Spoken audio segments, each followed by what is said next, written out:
Assalamualaikum warahmatullahi wabarakatuh. Alhamdulillah, summa salatu wassalamu ala rasulillah wa ala alihi wa sahbihi wa mawalah wa la hawla wa la quwata illa billah ma ba'du. Saudaraku seiman, Alhamdulillah dengan taufiknya kembali kita mempelajari pelajaran sehari-hari yang bisa kita lakukan dalam kehidupan kita, dan kita memasuki bab yakni wujubul hifdzil awqati wa adamu tafriti fiha fima la yanfa. Wajibnya kita menjaga waktu, dan waktu tersebut jangan wulu atau berlebihan pada perkara-perkara yang tidak memberikan manfaat dalam kehidupan kita.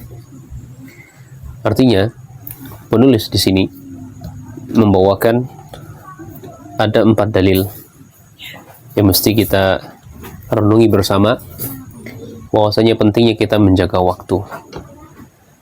Jangan kita lalaikan.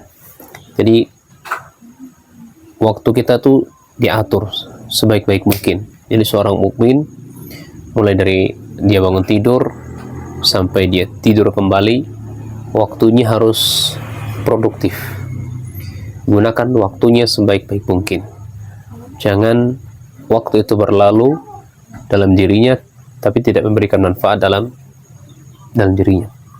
Jadi waktu itu dicatat, kalau perlu dicatat. Jam segini kita ngapain, dan jangan keluar dari waktu itu. Ketika kita memaksakan diri harus keluar dari waktu, maka kita berusaha untuk mencari waktu penggantinya, waktu yang telah kita terlewat darinya. Nah, kata beliau membawakan dalil, ya, yang pertama dari sahabat Ibnu Abbas, semoga Allah meridhoi keduanya. Nabi SAW bersabda, "Ni'matani maghbunun fihi ma katsirun minan nasi, as-sihhatu wal farah." Akhrajahu Al-Bukhari. Ada 2 nikmat, banyak di antara kita tertipu dengan 2 nikmat tersebut. Jadi Nabi SAW mengatakan tertipu, ya, bukan sedikit, tapi mayoritas kita, berarti tidak menutup kemungkinan para pendakwah, para dai, para ustadz, muballigh, ya, karena nasihat beliau di sini semuanya, mayoritas manusia itu banyak tertipu. Jadi sangat sedikit manusia yang selamat dari 2 hal ini. Siapakah dia? Yakni orang-orang yang tertipu itu adalah ketika as-sihhatu wal farah. Ketika dia sehat, dia nggak gunakan waktu sehatnya itu untuk ibadah kepada Allah, untuk beramal soleh, untuk berlomba-lomba dalam kebaikan. Dan demikian pula wal farahu, ada waktu luang, dia bisa untuk melakukan waktu ini, ya, dimiliki kelapangan waktu, tapi dia tidak kerjakan. Akhirnya dia tunda-tunda, nantilah, sehingga penyesalan di kemudian hari. Kenapa kok saya tidak melakukannya hari itu? Seandainya kalau kerjakan hari itu, ya, maka akan tidak terjadi begini dan begitu. Ya, alhamdulillah ala kulli hal. Jadi manusia itu mayoritas, baik para dai, para ustadz, para muballigh, mereka sangat banyak sekali waktu itu tidak bermanfaat, tidak produktif dalam hidupnya. Jadi sekali lagi kita tekankan, atur waktu hidup kita, jangan terlewat dari hal-hal yang baik. Ketika kita sehat, ya, kapan kita merasakan waktu sehat itu? Ya, nanti kita rasakan tatkala kita sakit, timbul penyesalan, ya, kenapa kok tatkala saya sehat begini, tapi sekarang sakit, nggak bisa buat apa-apa. Demikian juga wal farah. Kapan merasakan nikmat lapang itu? Ternyata kita rasakan saat kala kita sudah sempit, sibuk segala macamnya, ya, sehingga nggak bisa melakukan hal yang produktif. Akhirnya dia menyesal. Kemudian yang kedua, dalil yang dia bawakan adalah dari Ummul Mukminin Aisyah radhiyallahu anha. Beliau kata, "Kana Rasul sallallahu alaihi wasallam idza dakhala ashru ay ashru Ramadan adalah Rasul sallallahu alaihi wasallam ketika memasuki 10 Ramadan, artinya 10 akhir dari Ramadan, ahya'al laila, ya ahya'al laila, ini menghidupkan malam, wa aiqadha ahlahu, dan beliau membangunkan keluarganya, wajadda wa syadda mi'dzarahu, beliau mengencangkan, menguatkan ya sarung-sarung beliau, ikat pinggang beliau. Muttafaqun alaih, hadis riwayat Bukhari dan Muslim. Jadi hadis ini dibawakan oleh penulis sengaja bagaimana perhatian Rasul sallallahu alaihi wasallam terhadap waktu. Beliau menyempatkan menggunakan waktu sebaik-baik mungkin, manakala amal soleh dikerjakan waktu itu sangat-sangat produktifnya untuk mengumpulkan amal-amal atau pahala-pahala yang begitu banyak. Nah, waktu itu pahala yang begitu banyak adalah 10 akhir bulan Ramadan, sehingga beliau mengerjakan amal soleh di waktu-waktu tersebut sangat produktivitas, tidak melalaikannya sedikit pun, yakni menghidupkan malamnya 10 akhir Ramadan, membaca Al-Quran, mengaji, ya tadarrus, kemudian sholat malam, dan sampai-sampai beliau membangunkan keluarga beliau, istri beliau, anak-anak beliau bangunkan untuk menggunakan waktu yang produktivitas ini untuk amal soleh. Sampai-sampai istri-istri beliau di khusus 10 akhir Ramadan ini beliau tinggalkan dulu untuk tidak berhubungan badan. Nah, hadis yang ketiga dari sahabat Ibnu Mas'ud radhiyallahu taala anhu, Nabi sallallahu alaihi wasallam bersabda, "La tazulu qadama ibni Adam yaumil qiyamah." Tidaklah akan bergeser kaki anak cucu Bani Adam pada hari kiamat nanti.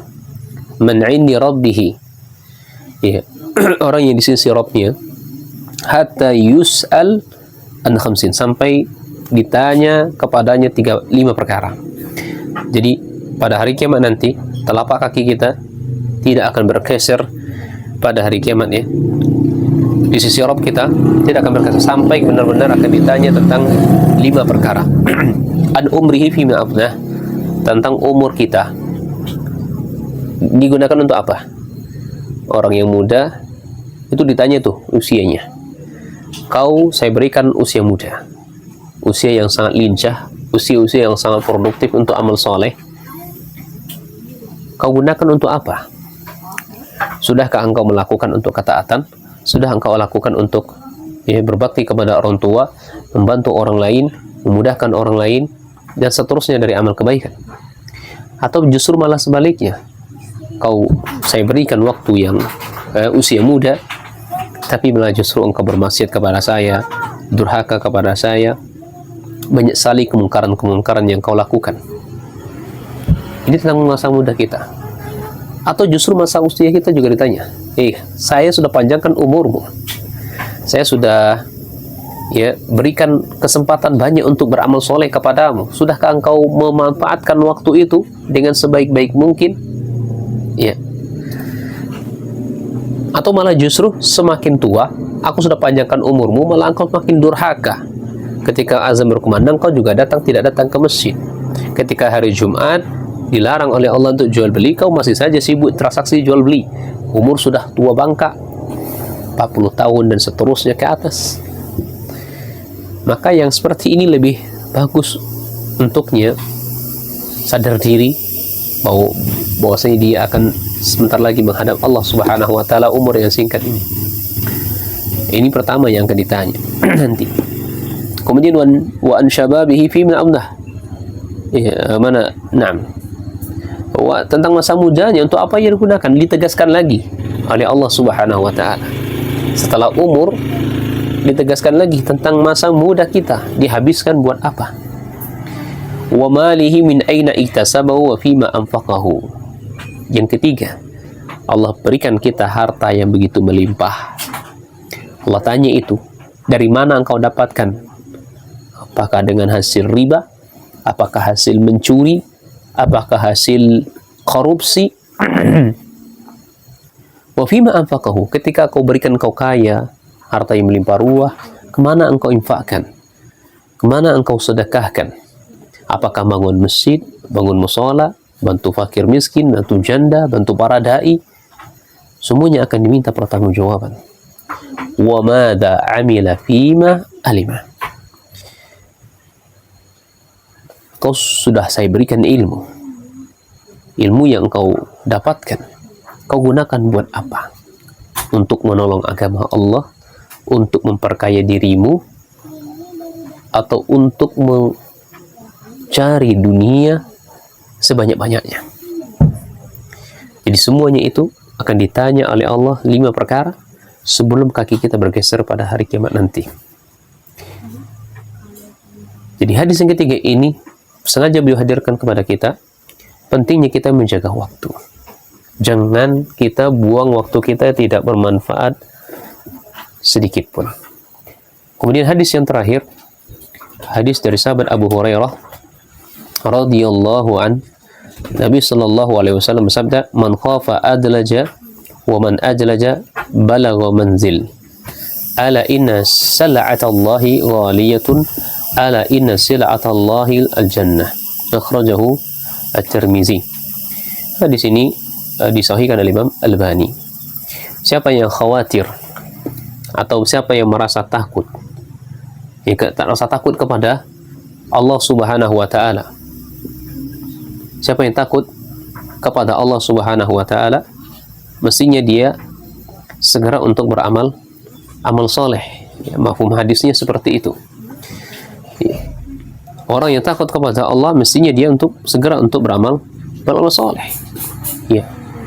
Dikatakan di sini waman adlaja balagha manzil. Siapa yang takut kepada Allah, niscaya dia akan segera berjalan di awal malam. Siapa yang berjalan di awal malam, niscaya dia akan sampai di rumahnya. Ya. Ketahuilah sesungguhnya perdagangan Allah itu sangat mahal. Perdagangan Allah itu sangat mahal. Dan dagangan Allah atau barang dagangan Allah Subhanahu wa taala adalah surga. Maksudnya ikhwan, dalam hadis yang keempat ini penulis beliau bawakan, siapa yang takut kepada Allah, siapa yang takut kepada azabnya Allah, pasti dia akan beramal amal soleh. Karena barang dagangan Allah itu ya adalah surga, dan surga Allah itu sangat mahal, tidak bisa dibayar dengan amal soleh yang kita lakukan. Maka Syekh Shalih Ibn Baz rahimahullah dia menjelaskan, seseorang muslim atau seorang mukmin dia akan menjalani hidup ini dengan kuat dan semangat. Hal itu dengan bersemangat dalam mentaati Allah Subhanahu wa taala dan menjauhi maksiat. Siapa yang takut kepada neraka dan takut kepada murkanya Allah, biasanya dia akan serius mencari pahala, terus istiqamah dan tidak mundur ke belakang atau malas. Bahkan ia terus mentaati Allah, meninggalkan maksiat sampai berjumpa dengan Allah Subhanahu wa taala. Demikian pula Syekh Muhammad Sulaiman mengatakan, ya, siapa yang dalam hatinya ada rasa ketakutan kepada Allah, niscaya dia akan beramal saleh yang akan menyelamatkan hidupnya, menyelamatkan dirinya dari perkara-perkara yang akan dia takuti. Wallahu ta'ala alam bisawab. Semoga bermanfaat. Subhanakallahumma bihamdika asyhadu an la ilaha illa anta astaghfiruka wa atubu ilaik.